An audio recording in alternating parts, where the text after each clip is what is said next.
Bem-vindos a mais um programa TV Câmara Entrevista. Hoje vamos conversar sobre as jornadas de junho, um ano depois, as manifestações que tomaram as ruas do país.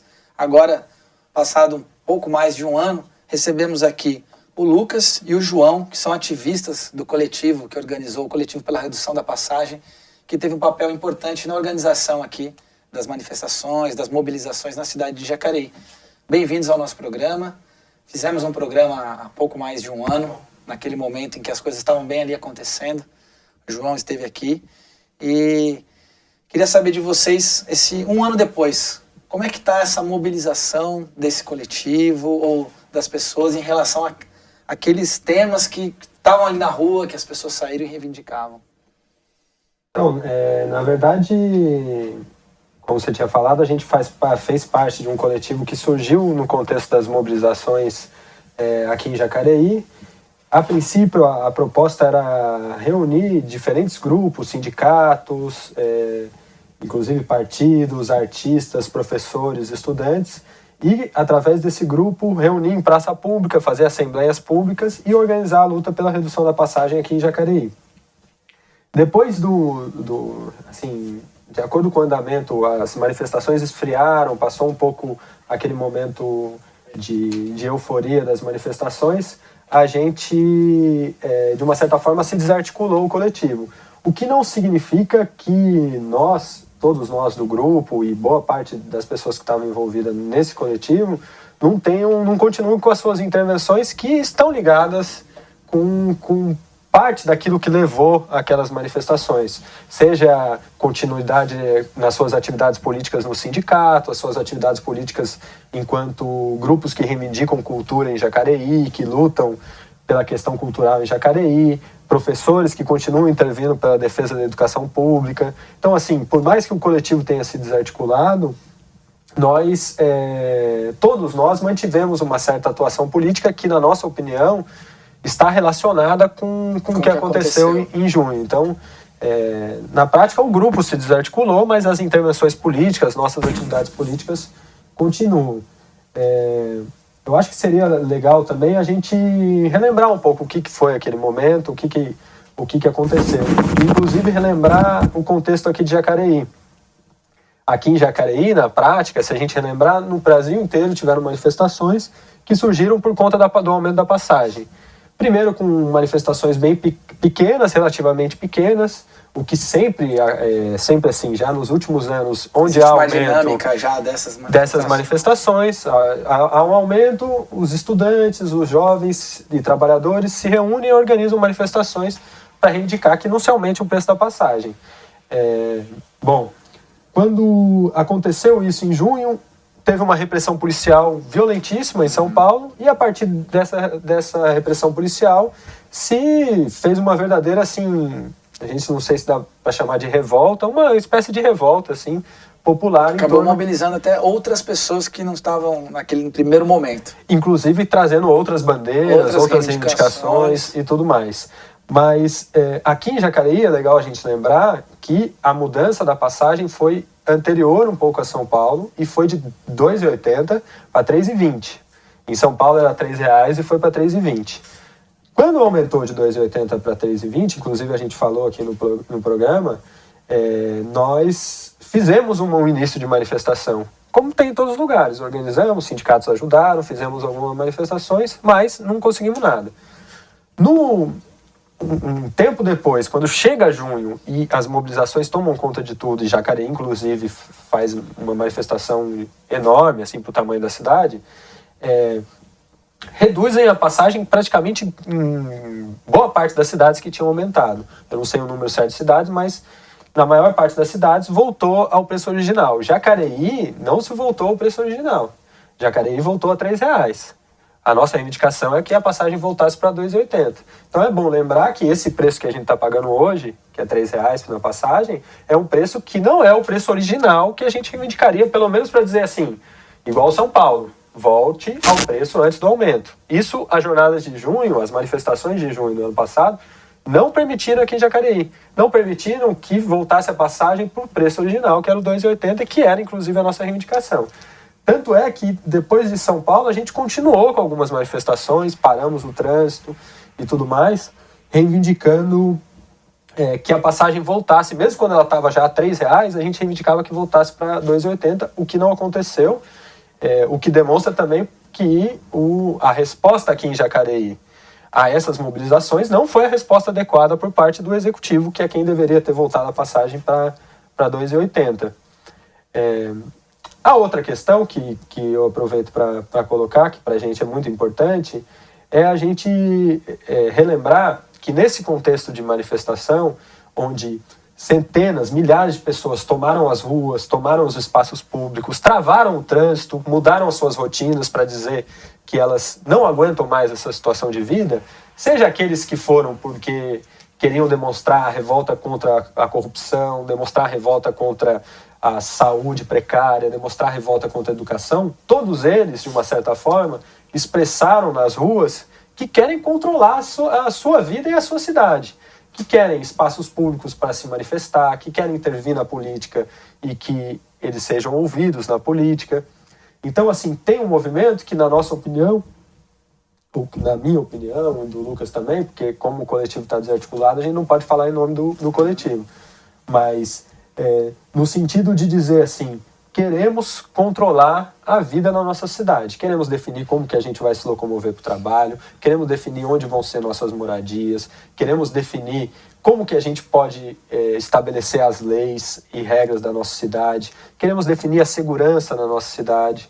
Então, assim, para nós, se fosse dizer assim, qual é a mensagem que deixa junho para a gente? A mensagem é: a população está exigindo participar de algo básico, que é definir como que vai ser a vida na cidade. Porque definir como vai ser a vida na cidade é definir quem somos nós.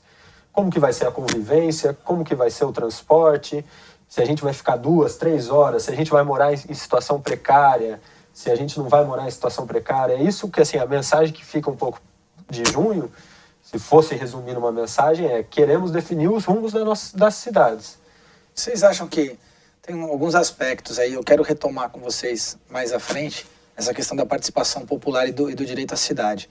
Mas voltando ainda a um ano, o movimento tem esse começo, você fez essa recuperação do começo, chega um momento em que ele realmente se torna um fenômeno, né, de bandeiras, de temáticas, e para algumas pessoas, alguns até defendem que é isso mesmo, essa é uma característica desses tempos atuais, que não é uma bandeira única, essa confluência de questões que vem à tona naquele espaço. Talvez a novidade seja tanta gente ter ido para a rua, como há muito tempo não ocorria nesse país.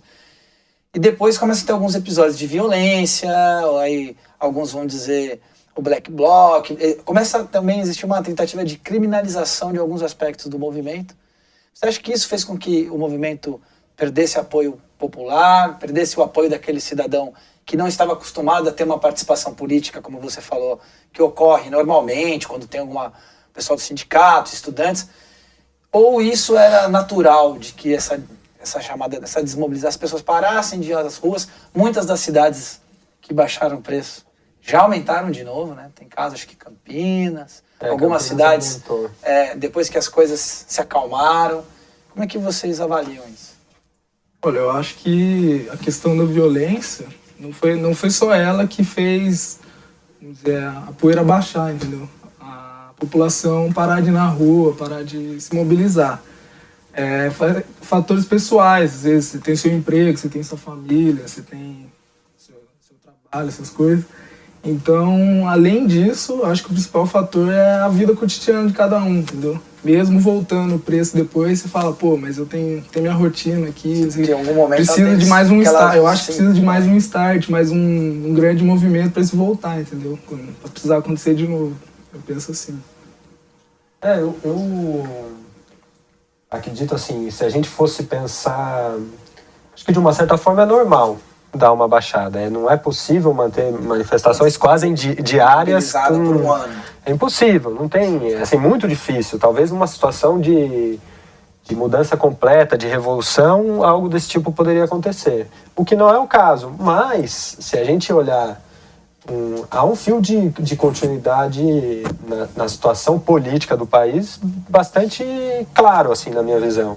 Um deles vivemos agora, há pouco tempo, a Copa do Mundo, e por mais que você possa dizer que não houve as mesmas manifestações que na Copa das Confederações tiveram, havia um setor da sociedade claramente, seja não tão empolgado com a Copa do Mundo, havia um outro setor claramente organizado para dizer que era contrário ao que estava acontecendo na Copa do Mundo. Contrário ao quê? Contrário aos gastos públicos enormes, 25 bilhões, e quando eu me refiro a gasto público do BNDES, da Caixa Econômica Federal e do Banco do Brasil, 25 bilhões gastos com construção do estádio. É uma Copa do Mundo onde se usou um aparato policial enorme também para garantir o funcionamento da Copa do Mundo, inclusive com repressões brutais às manifestações. Mas essa visão crítica da sociedade com relação à Copa do Mundo, e inclusive as manifestações que tiveram, demonstra que há uma continuidade. Que outro elemento a gente pode dizer? Outro elemento de continuidade atualmente, a crítica de parte da sociedade à atuação da Polícia Militar no Brasil. Que existe um debate que não existia, que estava praticamente apagado, sobre a forma ostensiva e a forma até repressiva que a Polícia Militar atua, que foi, se a gente lembrar, o estopim das manifestações em junho.